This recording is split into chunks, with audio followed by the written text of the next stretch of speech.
오늘 여러분과 함께 봉독한 누가복음 17장의 말씀은 나병 환자 10명이 예수님을 만나고 치유받고 회복되는 기적의 사건을 기록한 말씀입니다. 이 말씀을 통해서 몇 가지 관점에서 우리는 이 말씀이 주시는 교훈을 받을 수가 있습니다. 첫 번째는 예수님께서는 병든 자를 고치시고 나병같이 치유받을 수 없는 불치의 병을 가진 이런 해결할 수 없는 우리 인생의 문제를 가진 사람이라 할지라도 예수님 앞에 나오고 예수님 만나면 해결받을 수 있다고 하는 말씀을 우리에게 주고 있습니다. 또 하나는 바로 주님을 통해서 치유가 있고 회복이 있고 더 나아가서 예수 그리스도를 믿음으로 고백하는 자가 구원에 이를 수 있다고 하는 구원에 관한 말씀이 되기도 합니다. 더 나아가서 바로 치유함을 받을 수 있었던 사람은 우리 주님 앞에 감사할 수 있었던 사람이고 참 구원에 이르기 위해서는 감사가 우리의 삶에 있어야 된다는 그런 말씀을 우리가 여기서 볼 수가 있습니다. 감사라고 하는 말은 사실 우리 기독교 신앙에 있어서 우리 성도의 삶의 덕목 중에 가장 기본이요 가장 근본이 되는 것 중에 하나가 바로 감사입니다. 왜냐하면 감사하지 않고서는 예배할 수가 없고 감사하지 않고서는 하나님 앞으로 나올 수가 없기 때문입니다. 제일 먼저 예수 믿기로 작정하고 오늘 우리가 깨닫는 것은 나는 죄인이구나, 나는 부족하구나, 나는 하나님 앞에 나올 수가 없는 존재라는 것을 깨닫습니다. 그래서 예수 믿기로 작정한 후에 처음 회개합니다. 내 죄와 나의 잘못과 나의 부족함을 회개합니다. 그리고 복음을 듣게 됩니다. 예수 그리스도께서 나의 죄를 대신 속해 주시기 위해서 사해 주시기 위해서 십자가에 달려 못 박히시고 돌아가신 예수님의 십자가의 복음을 듣고 배우고 믿음으로 내가 죄사함 받아서 구원받았다고 하는 사실을 깨닫고 회개한 이후에 이어지는 것이 바로 감사입니다. 감사하구나. 주님이 내 대신 돌아가셔서 내 죄를 사해 주시기 위해서 고난 고통 당하시고 물과 피를 쏟으시고 죽기까지 나를 사랑하셨으니 얼마나 감사한가. 감사를 고백하는 것입니다. 따라서 이 감사가 고백되어지고 또 내가 감사함으로 하나님 앞에 나오지 못하면 우리는 온전한 예배자가 될 수 없을 뿐만 아니라 온전한 신앙인의 삶을 살 수가 없습니다. 그래서 성경에서도 우리에게 바로 감사하는 자가 되라고 말씀하고 있습니다. 골로새서 3장 15절에서 17절 말씀에 보시면 그리스도의 평강이 너희 마음을 주장하게 하라. 너희는 평강을 위하여 한 몸으로 부르심을 받았나니 너희는 또한 감사하는 자가 되라. 그리스도의 말씀이 너희 속에 풍성히 거하여 모든 지혜로 피차 가르치며 권면하고 시와 찬송과 신령한 노래를 부르며 감사하는 마음으로 하나님을 찬양하고 또 무엇을 하든지 말에나 일에나 다 주 예수의 이름으로 하고 그를 힘입어 하나님 아버지께 감사하라. 이 말씀이 무엇입니까?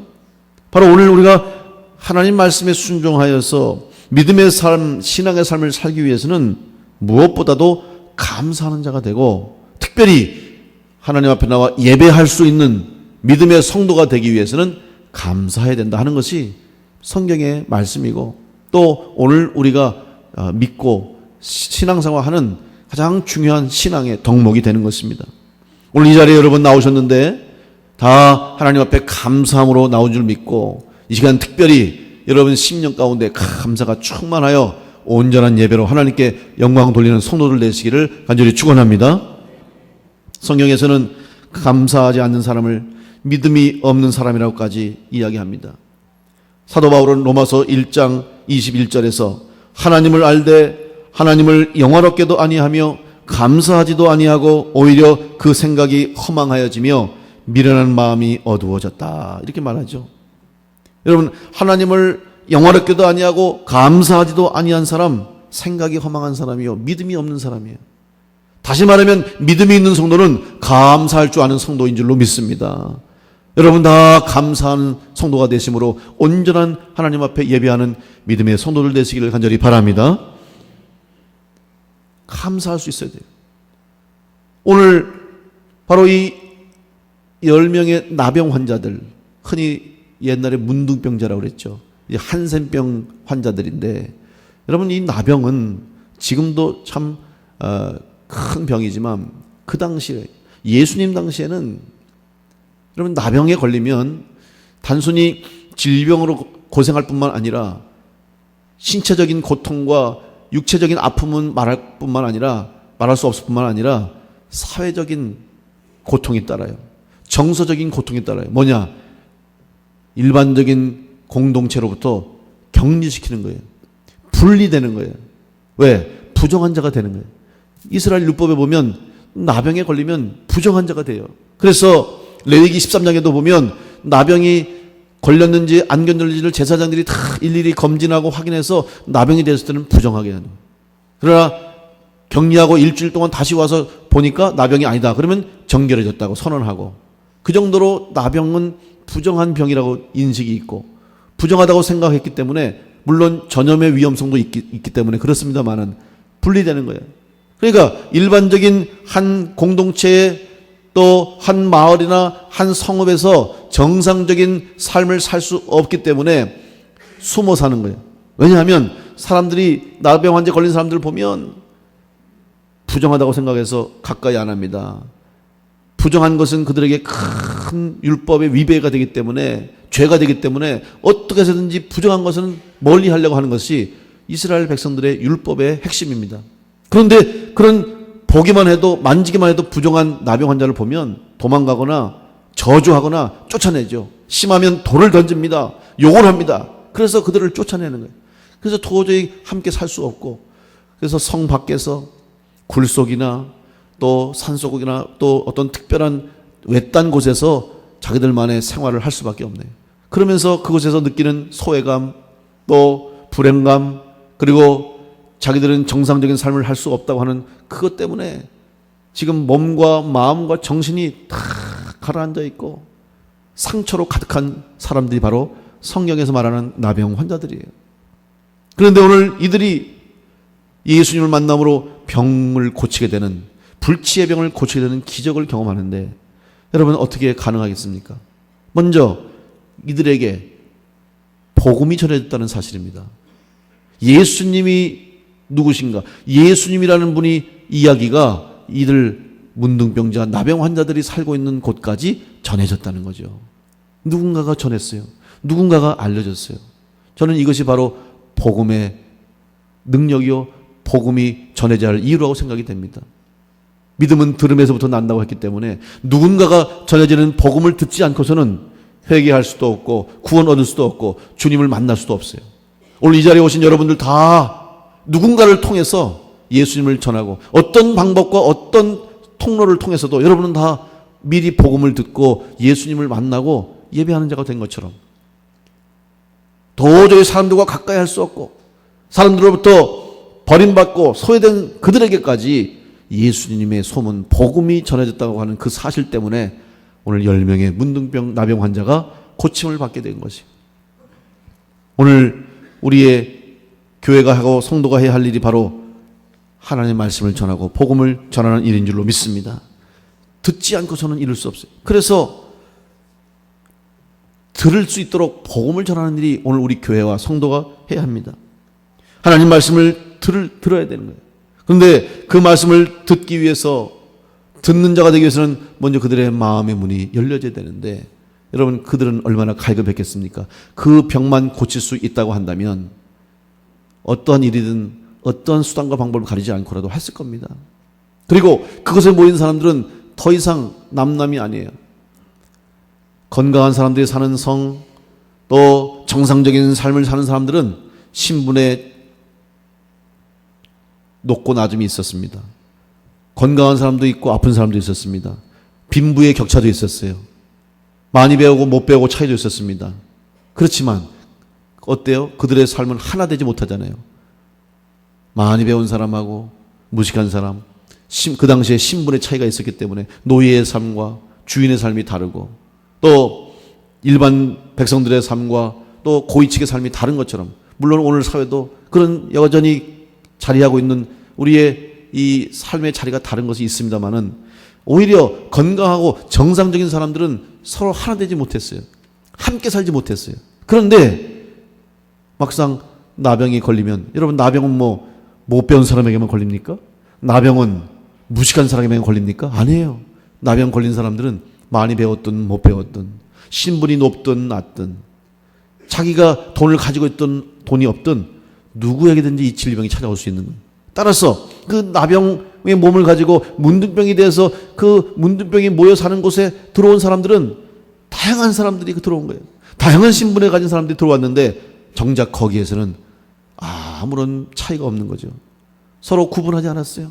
유대인끼리 모이지도 않고 사마리아인이라 해서 구별하지도 않고 많이 배웠다고 존경하지도 않고 또 못 배웠다고 사람들을 차별하지도 않고 이미 그들은 모든 것을 잃었기 때문에 더 이상 자기들 스스로 뭐 내세울 게 없어요. 그러다 보니까 그들은 다 하나가 돼서 그 안에서 살아갈 수 있는 거죠.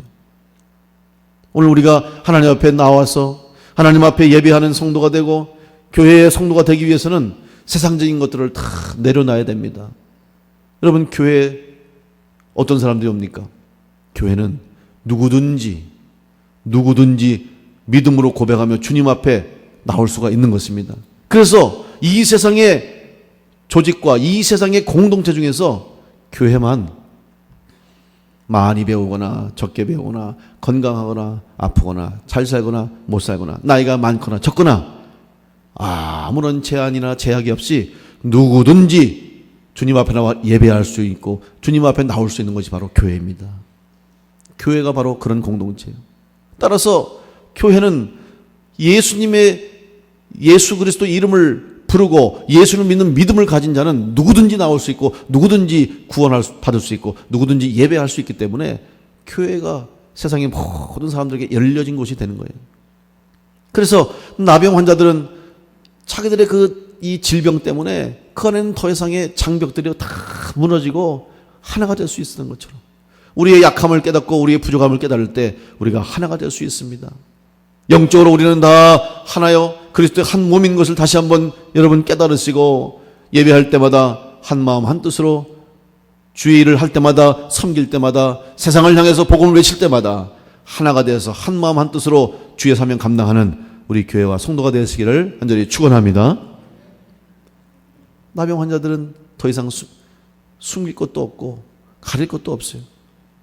맨 밑바닥까지 내려갔어요. 그런데 이들이 어떻게 예수님을 만나고 구원받고 병 고침을 받을 수 있을까? 자, 그들에게는 믿음이 있었다는 거죠.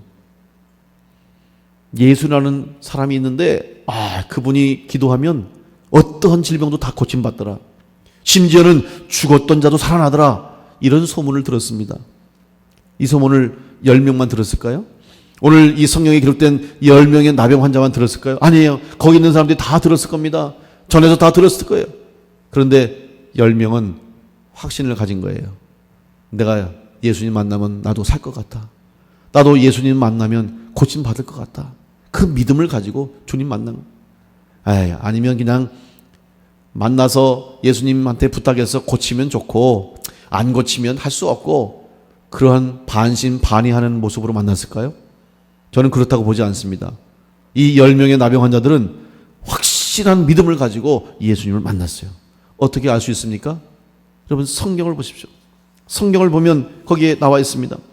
오늘 13절에 소리를 높여 이르되 예수 선생님이여 우리를 불쌍히 여기셔서 하거늘 담대히 외쳤습니다. 그때 14절에 보시고 이르시되 가서 제사장들에게 너희 몸을 보이라 하셨더니 그들이 가다가 깨끗함을 받은지라. 여러분 가서 지금 예수님 만났습니다. 그들이 뭘 원했을까요? 예수님 만나면 예수님이 그래 내가 내 병든 몸을 위해서 기도해 주겠다.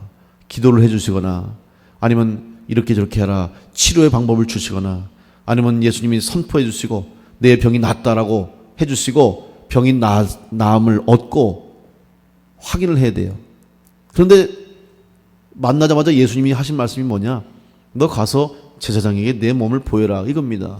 근데 이거는 우리가 볼 때는 왜 갑자기 제사장에게 갈까? 이렇게 우리로서는 사실 이해할 수 없는 그런 말씀인데, 그 당시에 이스라엘인들이나 그 당시에 유대 백성들에게는 이게 다 이해가 되는 말씀이에요. 뭐냐 하면, 율법에 부정해진 사람은 그 부정함으로부터 자유함을 얻어야 정상적인 생활을 할 수 있습니다. 근데 그 자유함을 선언하는 게 바로 제사장이 선언하는 거예요. 나병도 마찬가지예요. 나병에 걸렸다 할지라도, 자, 내가 병이 다 나은 것 같습니다. 그러면 제사장이 보고 확인해 보는 거예요. 몸을 상태를 보고 그 환부를 보고, 아, 이거는 문둥병이 낫다. 그러면 제사장이 너는 이제 집으로 돌아가라. 그러면 그 사람은 이제부터 집에 가서 정상적인 삶을 살 수 있는 거예요. 이거는 그 당시 이스라엘 사람들은 다 아는 거예요. 따라서 오늘 여기 말씀에 예수님께서 가서 제사장들의 너희 몸을 보여라 하는 말은, 내 병이 났으니까 제사장에게 가서 확인을 받아라, 그 말씀이에요. 자, 그러려면 여러분 순서가 어떻게 돼야 됩니까? 먼저 병 고침을 받아야죠. 근데 어떻게 됐어요? 지금 이 사람들이 병을, 자기의 몸이 깨끗해진 후에 갔습니까? 아닙니다. 성경에 보면 예수님께서 가서 제사장들에게 너희 몸을 보이라 하셨더니 그들이 가다가, 어떻게 해요? 가다가란 말은 아직 몸이 낫지 않았어요. 아직 몸에는 병이 그대로 있어요. 여전히 몸은 추하고, 여러분, 이 나병이라고 하는 것은, 한센병이라고 하는 것은 피부가 그 병균이 들어가면 곪고 썩어서 괴사가 됩니다. 피부 살점이 떨어져 나가요. 코에 그 병이 들어가면 코가 없어지는 거예요. 귀가 없어지고 손, 발이 다 없어질 수가 있어요. 그러니 그 몸이 얼마나 보기가 흉하겠습니까? 그런데 그게 나음을 얻고 깨끗해지고 그러고 가서 제사장에 보여야지, 여전히 고름이 나고 여전히 피가 나고 여전히 상처가 그대로 있으면, 잘못하면 가다가 사람들에게 눈에 띄면 돌로 맞아 죽을 수도 있습니다. 저주를 사람들이 막 쏟아냅니다. 쫓아내죠. 제사장에게 갈 수가 없는 거예요. 그런데 예수님이 지금 가라는 거예요. 여전히 그에게는 아픔이 있고 여전히 그런 환자들에게는 질병이 있는 아픈 몸이지만 예수님은 가라는 거예요. 가서 보여라. 제사장에게 몸을 보여라. 이 말을 들을 때 이 10명의 나병 환자들은, 아, 이제 예수님이 내 병을 고쳐주시는 하는 확실한 믿음을 가지고 제사장에게로 갔다는 사실이에요. 저는 이 믿음, 이들의 이 행동을 보면서 제 자신이 너무 부끄러웠어요. 저 같았으면, 아, 예수님 먼저 고쳐주세요. 예수님 뭔가 좀 달라져야 가지 않겠습니까? 가다가 제가 맞아 죽습니다. 빨리 병부터 고쳐주세요. 그랬을 거예요. 근데 이들은 주님이 가서 너희 몸을, 가서 제사장들에게 너희 몸을 보여라, 그 말씀을 하시자마자 그들이 갔다는 사실, 제사장을 향해서 뛰어갔을 거예요.